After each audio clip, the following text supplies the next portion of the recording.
It's time for Cutting Edge Consciousness with Freeman Michaels and Barnett Bain.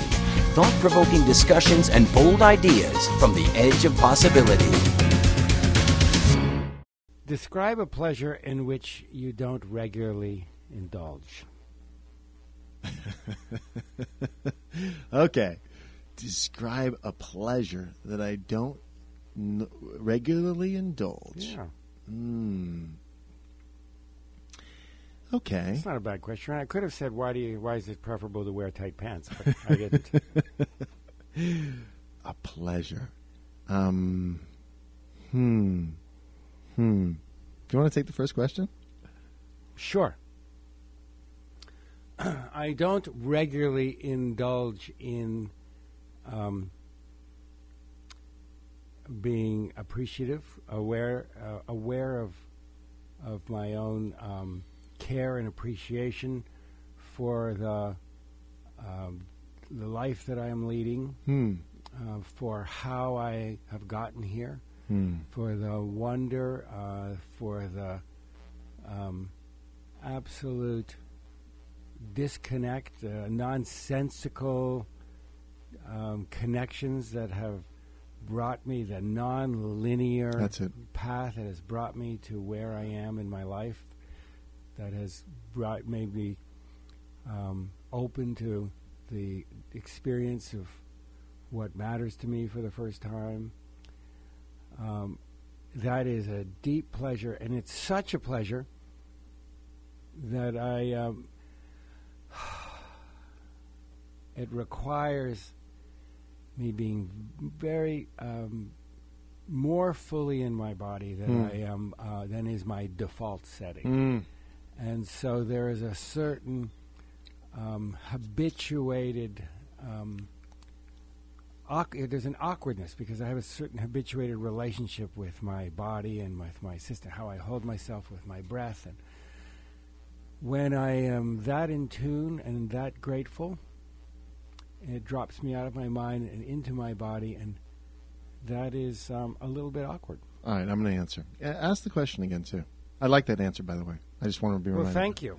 The question is, what is a pleasure that you too rarely indulge in? Okay.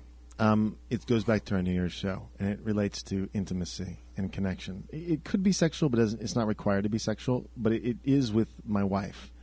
So there are moments where I drink my wife in, and I love doing that, but I don't do it often enough.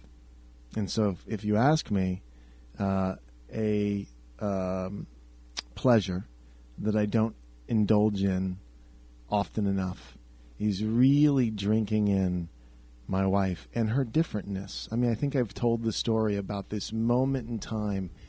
We were in a workshop together, and my wife, people were doing a lot of deep sharing, and I felt like my heart was really open, and all these people were sharing, and I was so connected to them. And then my wife put her hand up, and I got really nervous, and all this open-heartedness started to close down, and I was like, oh gosh, and my fear was she was going to talk about me, because here we are in front of, there's 150, 200 people maybe in this workshop. It was a huge workshop.